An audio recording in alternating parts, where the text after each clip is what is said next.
Alô, torcida Chavante, estamos retornando com o ChavaCast, o maior podcast rubro-negro do Brasil. Quem discordar, que me prove. E depois de 1 mês e 2 dias, se eu não me engano, do último episódio, retornamos com uma grande vitória contra o time que não perde nunca em casa, que estava há 172 anos sem perder em casa na frente da sua torcida.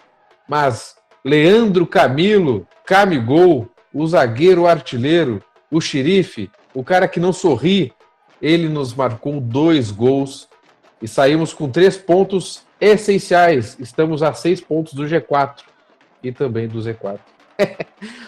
E para falar sobre essa situação lamentável e ao mesmo tempo maravilhosa, convidamos ela, a Alice Silveira. Bem-vinda de volta, Alice. Obrigada pelo convite de novo. Também com a gente, Gustavo Iribarren, rapaz. E aí, Gustavo? Boa noite, pessoal. Eu digo e repito, se no Germano Krieger cabem 10 mil pessoas, a Baixada é maior que o Maracanã. É verdade, temos que falar sobre isso. É brincadeira isso aí. Apesar de levar o meu sobrenome, não me representa este estádio do Operário. Neste episódio também teremos a participação por áudio de Leon Sanguiné e Lucas Maffei, que não puderam estar presentes aqui no moderno estúdio do ChavaCast, que inclusive com melhorias, aí o Lucas Maffei vai falar depois sobre isso, grandes melhorias no nosso estúdio, por isso que tivemos que adiar a gravação por 1 mês, né? Estávamos em obras, e é por isso, né, senhoras e senhores, que a gente não pôde gravar. Mas para falar sobre o Brasil, essa vitória contra o Operário lá em Ponta Grossa por 2-1 de virada, um jogo aí que eu não consegui assistir, acompanhei pelo WhatsApp, vou ter que relatar essa minha experiência. O Brasil está em 12º colocado, não mudou a situação ali em posição na tabela, mas está com 33 pontos, né? E pela contagem em geral, talvez falte 12 pontos para a gente se manter na Série B, talvez menos, né? Pelo nível aí, está muito parelho de pontuação dos times. Estamos a 6 pontos do Z4. O Criciúma é o primeiro ali dentro da zona de rebaixamento com 27 pontos. Aliás, o nosso próximo adversário fora de casa. Quero conversar primeiro com vocês, guris e guria. Aliás, só tem o Gustavo, né? Guri e guria, então aqui, presente nos nossos estúdios. Alice, assistiu o jogo? Conta para nós aí o que tu achou da performance do Brasil e da vitória por 2-1. Assisti o jogo, passei por fortes emoções, porque foi complicado o negócio. Inclusive, foi muito engraçado que no primeiro gol do Brasil, estava na frente da televisão e minha mãe aquecendo a janta dela para comer. Deu um berro tão alto quando deu o primeiro gol do Camilo, que ela quase derrubou o prato no chão, foi uma tragédia. Mas aí foi um jogo muito tenso, assim, porque o clima já estava meio tenso antes mesmo do jogo começar, porque a gente teve aqueles placares delicados em casa, né? E aí tinha toda aquela situação do clima estar tenso no vestiário. Então era um jogo que envolvia muita tensão, né? E por isso a gente estava com aquele certo receio. Também porque o que tu falou, a situação de a gente estar a 6 pontos do G4, 6 pontos do Z4, sempre ali naquele limbo da tabela, deixa tudo meio delicado, né? A Série B que está muito equilibrada esse ano. E a gente tem os nossos problemas dentro de campo, além dos problemas extra-campo, tem os nossos problemas dentro de campo. Então eu acho que essa vitória foi muito mais assim no suor e no peso da camisa, né? A gente tem os nossos problemas que pensa, olha, é delicado que o nosso maior artilheiro seja um zagueiro nesse momento. Então eu acho que foi uma vitória muito mais no peso da camisa, que é o que importa agora pra gente no momento que o grupo esteja unido, que tenha aquela raça que a gente conhece do nosso time, que é característica. Porque esse era um jogo crucial, né? No momento que tá todo mundo ali buscando subir na tabela, times que a gente achava que não iam subir, estão começando a ter uma sobrevida ali. Foi um momento que tirou muito peso do jogo de terça-feira, tirou peso dos próximos jogos que vão ter em casa, né? Então eu acho que foi uma vitória muito importante, muito por esse quesito, assim, num momento delicado. A gente ter conseguido uma vitória que era muito inesperada, né? E alguns já diziam que a gente não ia voltar com um resultado bom, que ia ser empate e seria lucro, né? Eu acho que foi muito importante nesse sentido aí. O Gustavo Iribarren assistiu o jogo, aliado ao que a Alice falou. Também tem outro detalhe, né? A rodada teve a vitória do Londrina, que poderia ter piorado muito a situação se o Brasil não tivesse virado esse jogo. Como é que tu avaliou essa partida nesse estádio que não cabe 10 mil pessoas? Cara, a chiripa chavante é algo sensacional, porque o Brasil não jogou um ovo. O Brasil não jogou nada assim. O Brasil era para ter tomado mais. Era para ter tomado mais e achou aquelas viradas que tira o coelho da cartola, assim, meio surreal. Me lembro uma com o Rogério, se não me engano, foi contra o Sampaio Correia, que também foi uma primeira vitória fora no ano passado, se não me engano. O Brasil também não jogou nada, achou uma virada lá. O Brasil, para mim, agora chegou um momento de que fez o que tem que fazer. Não importa mais se jogar bem, se jogar mal, tem que ganhar. E claro que não passa nenhuma confiança de seguir ganhando, mas foi 3 pontinhos ali para desafogar. Agora faltam 12 pontos em 12 jogos, dá para empatar tudo aqui daqui para frente. Então acho que nos aliviou bem na conta do rebaixamento aí, abriu 6 pontos da zona de baixo. E mostra de novo o equilíbrio desgraçado desse campeonato, né? Porque a gente está 6 pontos de cima, 6 pontos de baixo. Se nós não tivesse perdido aqueles pontos idiotas que a gente perdeu em casa, CRB, Figueirense, o Guarani era para ter ganho também, porque jogou muita bola contra o Guarani no segundo tempo ali, muita bola, mano, a nível do Brasil, né? O Brasil podia estar bem melhor. Mas enfim, nossa luta é contra o rebaixamento, vencendo nos últimos anos. E nós demos um passo grande para tentar se salvar disso. Claro que agora o Brasil tem um confronto direto, trazer uma pontuação de lá, mais do que pelo Brasil pontuar é frear o Criciúma, que é o primeiro na zona de rebaixamento. Então foi um resultado importante, mas que não tira o Brasil da briga. Ele deixa o Brasil vivo, melhor do que antes, mas ainda brigando. Então tomara que a gente jogue muito mais bola, porque o resultado foi ótimo, mas a atuação foi de botar terror. Gabriel Costa chegou durante a gravação aqui. Bem-vindo, Gabriel. Tu assistiu o jogo? Conta para nós também a tua visão desse resultado do Brasil contra o Operário, que não perdia há muito tempo em casa.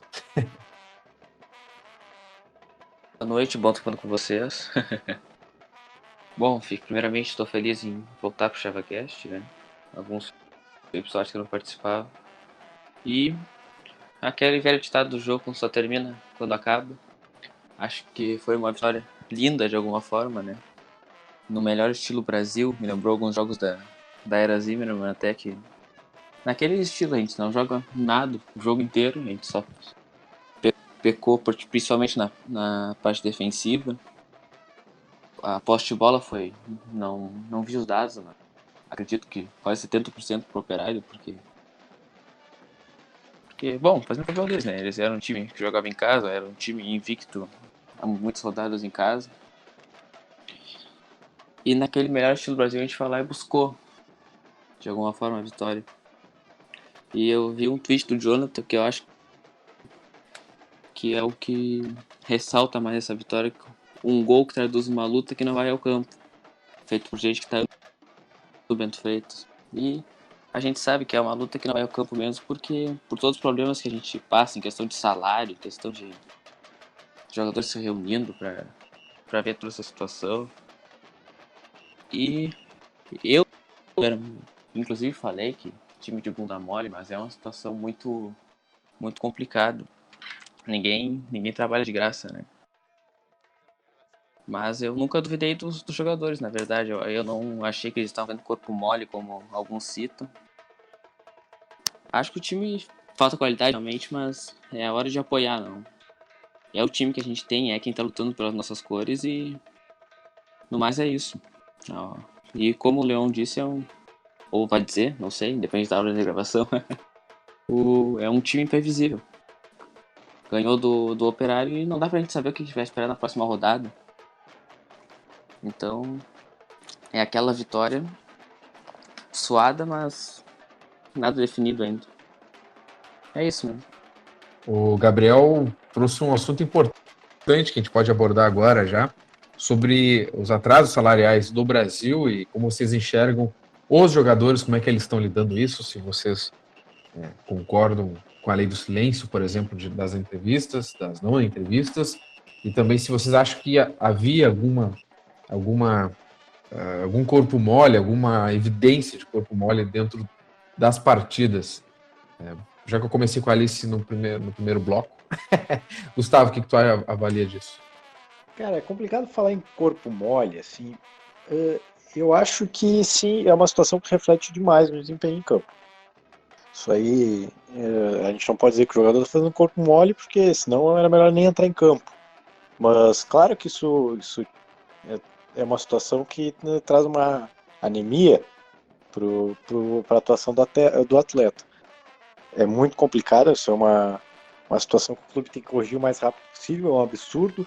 Esse é o pior erro da administração Ricardinho, além de todos que a gente costuma falar seguidamente. Esse é o pior, porque hoje, se a minha empresa me atrasa 2 meses de salário, eu peço demissão na mesma hora. É até inacreditável assim, que no futebol as coisas não aconteçam dessa forma. Acho que só de entrar em campo e ainda ganha já é algo que deve ser reconhecido nos atletas, ganhar ainda mais. Mas é nítido para mim que isso atrapalha muito o desempenho. Se vê o Brasil não botando tanto pé quanto a gente viu mais no início do campeonato, as divididas não são tão fortes, a, a, a vontade, mas não no sentido, a vontade proposital, realmente se torna um pouco broxante jogar assim com essa questão de salário atrasado. E nisso eu entendo os jogadores. Acho que eu, como torcedor, obviamente posso ficar bravo vendo isso, vendo o jogador não botando tudo que tem de potencial, mas eu, como um ser humano, um trabalhador, também tenho que reconhecer que os caras, se fosse eu, talvez eu nem entrasse em campo. Então, a gente tem que cobrar a diretoria para realmente fazer o trabalho deles. O mínimo dos clubes, que o clube devia fazer é botar o salário em dia. É uma vergonha hoje no futebol, com o dinheiro que entra no Brasil, o salário está atrasado. Faz 500 outras dificuldades, tu faz 500 outras alterações, mas o salário em dia não pode, porque é a vida do trabalhador, é a vida dos caras. A gente sabe de jogadores ali que estão com dificuldades por causa dessa questão, então tem que batalhar para isso normalizar o mais rápido possível. E se Deus quiser, esses erros não voltarem a ser cometidos com essa nova fase política que o Brasil pode vir a ter agora para o próximo ano. E para ti, Alice, qual é a tua opinião sobre o assunto? Eu acho que é um assunto complexo, assim. Como o Gustavo falou, eu também acho que não vi corpo mole, assim, da parte dos jogadores. Eu acho, por exemplo, o último jogo em casa contra o Guarani. Eu acho que o time não encaixou ali, não estava num bom momento, numa boa atuação, e aí pode parecer pra gente que teve essa falta de vontade, mas eu acho que era muito mais o momento de não encaixar ali. Por exemplo, no jogo de ontem, eu vi um clima melhor, assim, eu senti que tinha um clima melhor ali entre os jogadores comemorando os gols da virada, o gol da virada, né? Eu acho que foi um pouco uma questão de um clima um pouco melhor. Realmente eu concordo que é um absurdo que aconteça essa situação de atraso de salário, a gente sabe que o dinheiro entra, a gente não sabe pra onde ele vai, né? Então é uma situação meio complicada. Eu acho ainda que o grupo não tá quebrado, que tudo bem, eu respeito totalmente a decisão deles de terem exposto silêncio e tudo mais, mas eu acho que vai muito de momento para momento a gente sentir isso, assim. Eu não senti isso nesse jogo de ontem, acho que o grupo estava bem unido, apesar de todas essas circunstâncias, e essa questão de não ir bem em uma ou outra partida, eu acho que é mais reflexo mesmo da falta de qualidade do time do que dessa questão do atraso salarial e eles estarem fazendo isso. É uma questão complexa, né? Mas realmente é bem delicado e é um pouco um absurdo, assim, que a gente tem que passar por essa situação, que tem que sentir isso no momento que a gente está, né? Antes de chamar os áudios dos guris, eu também quero falar um pouco sobre esse assunto. Aliás, é uma dica para o torcedor do Brasil que ainda não viu, no portal da Transparência, no site do Brasil, já está disponível o balanço patrimonial de 2018, as notas explicativas de 2018, relatórios, enfim. Ali tem todos os dados de receitas e despesas do Brasil, patrimônio líquido. O Brasil em 2018, só para uma pincelada rápida, o Brasil teve 16 milhões e 197 mil reais em receita no ano passado. Em 2017, em comparação, teve 12 milhões e 800. Foi um aumento aí de 4 milhões, vamos arredondar, né? Uns 4 milhões aí a mais, um pouco menos disso, mas teve um acréscimo de receita, e dessa receita, 16 milhões, somando bilheteria e sócios, deu quase 7 milhões, deu 6 milhões e 600 e pouco, tá? Não dá quase 7 milhões, mas dá 6 milhões e meio, vamos arredondar assim. Inclusive tivemos debates no Twitter, ali, alguns torcedores, muita gente questionando alguns dos números, principalmente bilheteria, mas enfim, esses são os números oficiais apresentados pelo Brasil no Portal Transparência. Ainda não li tudo, é um baita no relatório, eu também não sou bom em contabilidade, coisa assim, mas já dá para ter uma noção boa sobre o Brasil. E o déficit acumulado no montante aí do patrimônio líquido do Brasil é de 6 milhões e 534 mil reais. Falando sobre a situação Pedro, dos jogadores. Oi, Pedro, posso uma brechinha, rapidinho, pelo que tu falou? Sim. Só eu ou tu, ou qualquer uma pessoa que tá estudando o programa, já viu alguém falar que, um mês no Brasil é coisa normal. Eu acho que a gente não pode tratar dessa forma um clube de Série B do Campeonato Brasileiro, do porte do Brasil.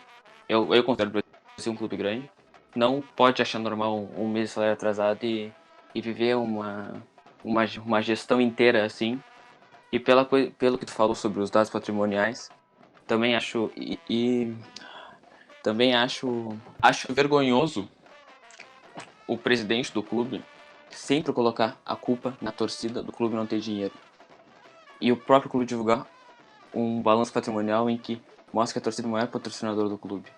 Isso eu acho que é inevitável. E essa eu acho que é uma das maiores revoltas da torcida em decorrer dessa gestão do Ricardinho. Sempre a culpa é da torcida e sempre a torcida é o maior patrocinador do clube ano após ano.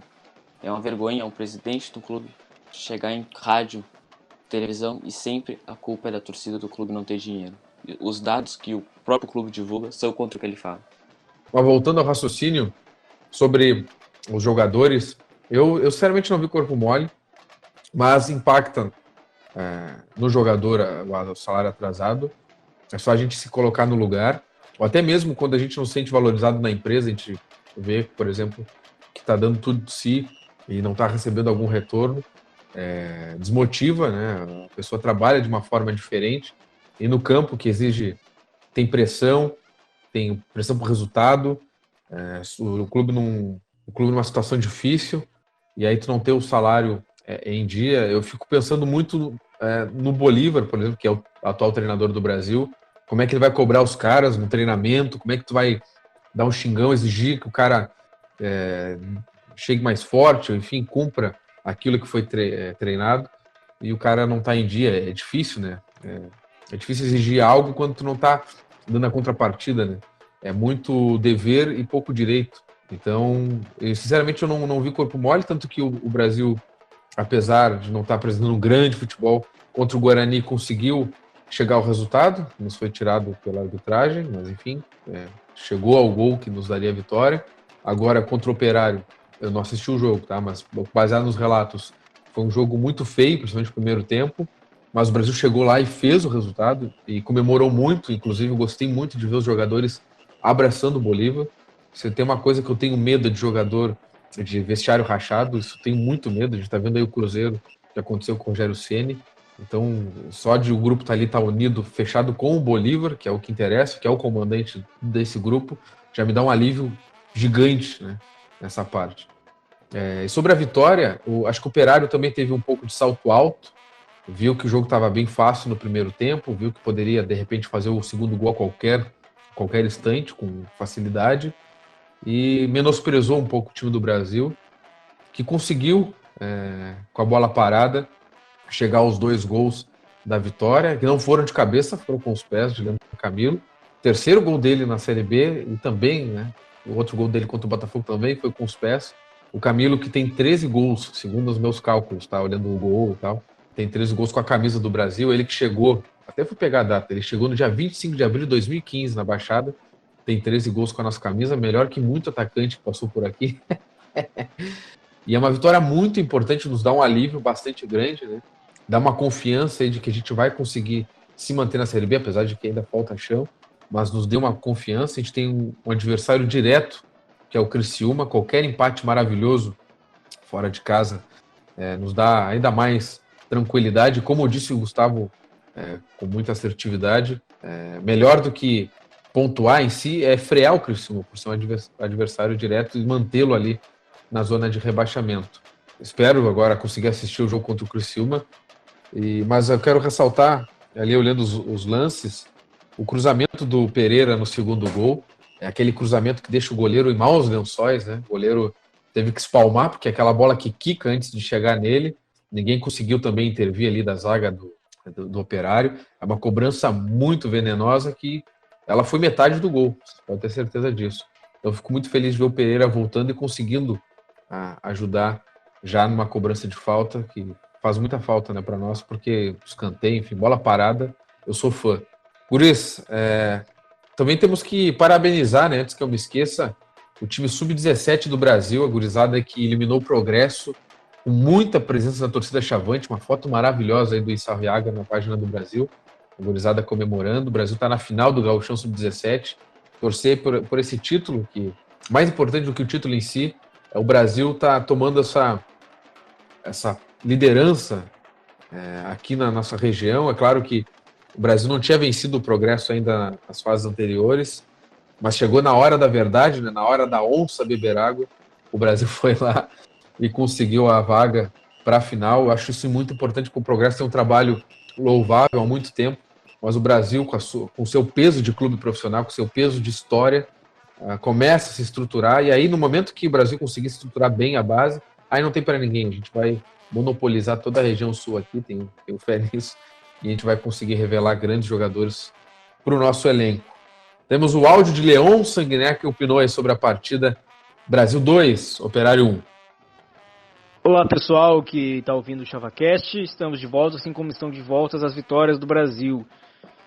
É impressionante esse time do Brasil, né? A gente não tem como dizer se é o pior time do Brasil nessas temporadas na Série B, porque a pontuação diz o contrário. A gente não tem como dizer que é o melhor time também, porque as atuações dizem o contrário. Mas a gente pode dizer com certeza que esse é o mais imprevisível time do Brasil dessas temporadas na Série B. O mesmo time que está vencendo em casa do lanterna endividado com salários atrasados Figueirense e deixa o time empatar 2-2 em casa, é o time que vai lá e vence do Operário fora de casa, o Operário que havia perdido apenas uma partida até então. Então, assim, nesse momento o Brasil está a 6 pontos do G4, 6 pontos do Z4, e a sequência da competição é totalmente imprevisível do Brasil. O Brasil pode vencer o Criciúma agora, embalar 2 vitórias seguidas fora de casa e tomar 3-0 do Botafogo em casa depois no retorno ao Bento Freitas. Porque esse é o Brasil do Campeonato Brasileiro 2019. Mas uma coisa está no horizonte do Brasil, pelo menos. A Série B 2020 está um pouco mais encaminhada, com o Brasil chegando aos 33 pontos e colocando 6 pontos de diferença para o Z4. Porque apesar do Brasil ser um time imprevisível, os times de baixo estão sendo previsíveis, estão perdendo seus jogos sempre. A exceção aí do Londrina e do Guarani, que deram uma subida. O Londrina também venceu fora de casa na última rodada. Mas os times ali de baixo, que estão realmente embaixo, estão fazendo o papel que o Brasil precisa deles, estão perdendo, né? Então acho que mais até por conta das atuações dos times adversários, a Série B 2020 está encaminhada para o Bento Freitas, mas precisa ainda o Brasil melhorar as atuações, principalmente no primeiro tempo, porque o Brasil tem tomado sucessivas vezes gols fora de casa no primeiro tempo, o que compromete muito a estratégia do Brasil, que é se defender, né? Que o Brasil joga sempre fora de casa se defendendo, e quando toma o gol, obriga-se a ir para cima.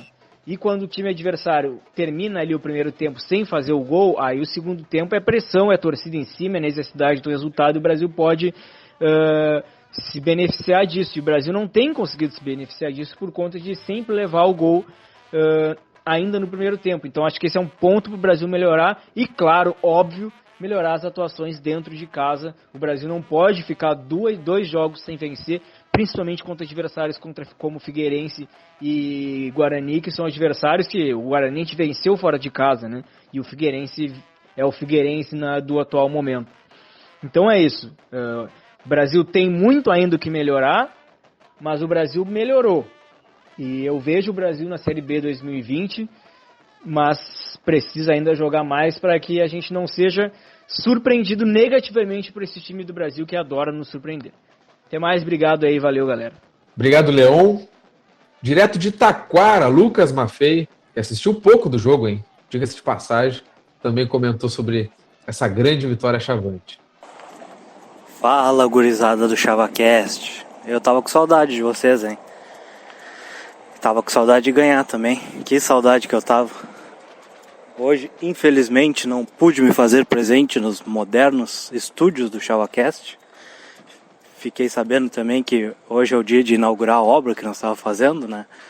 Um moderno ar-condicionado, uma moderna sala de som, né? Nova, tudo às custas do rendimento no Spotify, no YouTube, que a nossa qualificada audiência nos dá, né? Então nós estamos revertendo esse dinheiro para modernizar o ChavaCast, né? Tudo isso para ter uma melhor qualidade. Qualidade que foram os gols do Leandro Camilo, né? Uma xiripa da mais tradicional possível, né? Nosso primeiro tempo foi uma coisa lamentável, né? Daquele jeitinho que a gente já está acostumado.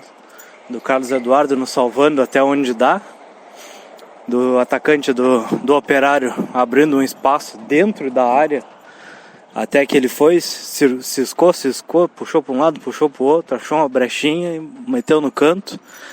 Com 5, 6 jogadores do Brasil na volta e ninguém apertando a marcação. Mas aí no segundo tempo o Washington já começou mostrando por onde a gente ia conseguir fazer gol, que era a bola aérea. Tirou tinta da trave, a cabeçada do Washington. E depois aquelas duas faltas do Rangel, né? Na cabeça não, no pé do Leandro Camilo. E depois no rebote do goleiro, com uma xiripa tradicionalíssima, né? Parecia até o gol do Brasil contra o Criciúma no finalzinho, no passado. Contra a Ponte Preta também. Então a gente está acostumado a achar xiripa no finalzinho. E xiripa essa que espero que ela esteja conosco contra o Criciúma também.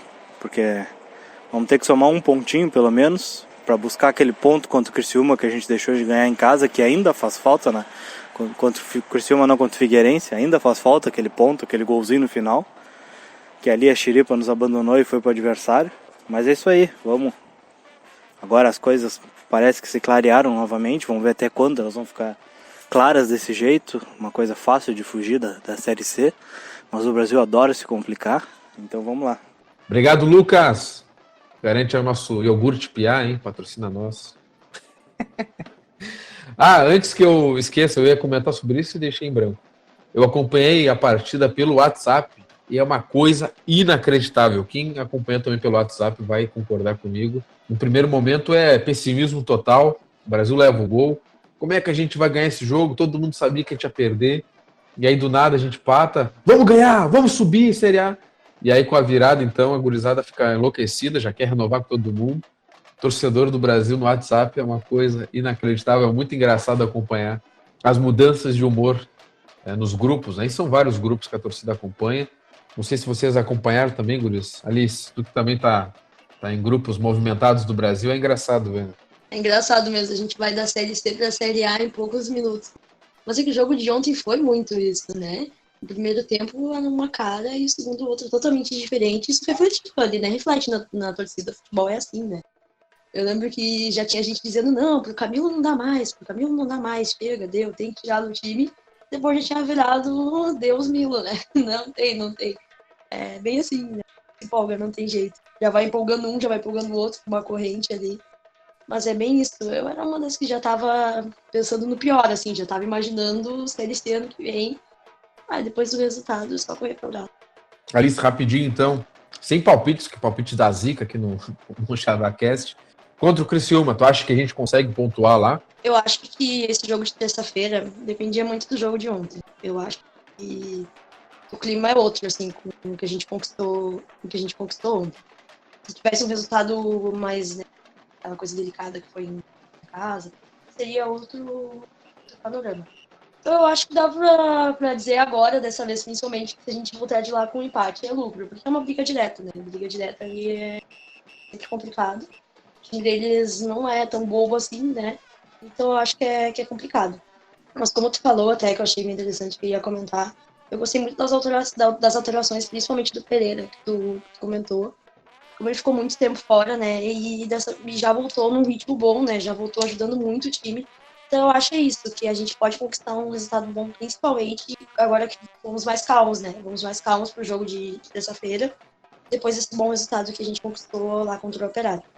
E pra ti, Gabriel, qual vai ser a nossa arma secreta, Criciúma? Cara, eu levo muita fé no histórico, né? O Criciúma costuma ser nosso filho. Desde as épocas de Série C, 2008, 9, 10. E só uma brechinha aqui, Pedro. Amanhã é o último dia que o pessoal vai estar fazendo o famoso pedágio ali na Voluntários com Anchieta. Então, quem puder largar umas moedinhas pro pessoal ali que tá se mobilizando para viajar a Criciúma, que é um alento a mais pro nosso time, ajude lá, tá? Eu posso chutar palpite? Não pode, né? Então, um empatezinho lá, tá bom? Tá bom, tá bom. O último dia que tu quiser, dia 7 de outubro, segunda-feira, então, ali a gurizada tá recolhendo uma grana aí. O ChavaCast tem muito dinheiro em caixa aí por causa dos plays no Spotify, vai colaborar. Gustavo Iribarren, e aí qual vai ser, como perguntei pro Gabriel, qual vai ser a arma secreta do Brasil? Leandro Camilo de novo? Pô, a arma secreta do Brasil vai ser a xiripa de novo, se Deus quiser. A atuação do Brasil não deixa o cara sonhar com muito. Eu não concordo com a situação de que o Brasil fez um bom segundo tempo. Pelo contrário, a gente foi dominado em todo o jogo praticamente. Mas eu acredito que a xiripa vai torcer para nós. A gente tem um retrospecto bom contra o Curitiba, contra o Criciúma. E dá pra fazer o crime. Achei engraçado ele falar em xiripa, porque eu lembro que no outro episódio que eu participei aqui com vocês, tinha xiripa no nome, ou seja, com certeza é uma arma do nosso time, com certeza. E só para encerrar esse episódio maravilhoso, o ChavaCast aí sugere uma grande receita, enfia a batatinha no nabo. Uma grande receita aí do ChavaCast, já que o autor do gol do Operário foi o Batatinha. E a gente vai ganhar do Criciúma, não vou dizer palpites, mas vamos ganhar do Criciúma, carvão é o caralho. Saudades do tempo que eu podia xingar nesse programa, nem isso eu posso. Exatamente, temos menores de idade ouvindo o episódio. Gurizada, alguma música sugerida aí pra gente encerrar este episódio? Não sei se tem música com Batatinha, ou sei lá, Leandro Camilo. Ninguém pensou, né? Olha, lamentável. E tem uma música sobre o trabalhador brasileiro aí? Pode ser. Diga aí, Alice. Tentei, mas não veio nenhuma, não. Trabalhador brasileiro. É verdade, né? Porque o operário sempre se ferra no Brasil. Não, o trabalhador brasileiro só se fede. Pediu um lanche, não entregar, não veio a Coca. Agora mandaram a Coca uma hora depois, já comi o lanche, já tá quase deitado. Já. Operário só se ferra no Brasil. Então tá, gurizada. Obrigado pela audiência. Esperamos gravar com mais periodicidade, né? Como a gente estava fazendo antes, mas realmente às vezes dá desencontro, a gente está viajando a trabalho, enfim, é uma função, mas é muito bom gravar o ChavaCast. Esperamos voltar no próximo episódio com mais uma vitória, mais pertinho aí do G4, não que seja a nossa obsessão, mas se está na chuva, a gente está para se molhar, e qualquer vitória nesse contexto de tabela apertadíssima, qualquer vitória a gente já fica mais perto do G4. É absurdo isso, né, cara? É absurdo. Eu fico imaginando o Brasil com os 3 jogadores diferentes aí no time titular. A gente estava brigando seriamente para subir. Inacreditável. Mas é isso aí, gurizada. Voltamos na próxima semana. Dá para afirmar. Grande abraço a todos. Obrigado, Alice. Obrigado, Piel. E obrigado, Gustavo. Valeu, pessoal. E obrigado, Operário, pelos 6 pontos. Falou. Valeu pelo convite. Obrigado, Operário, pelos 6 pontos. Batatinha quando nasce, esparrama pelo chão. O brotinho quando ama, põe a mão no coração. Batatinha quando nasce, esparrama pelo chão.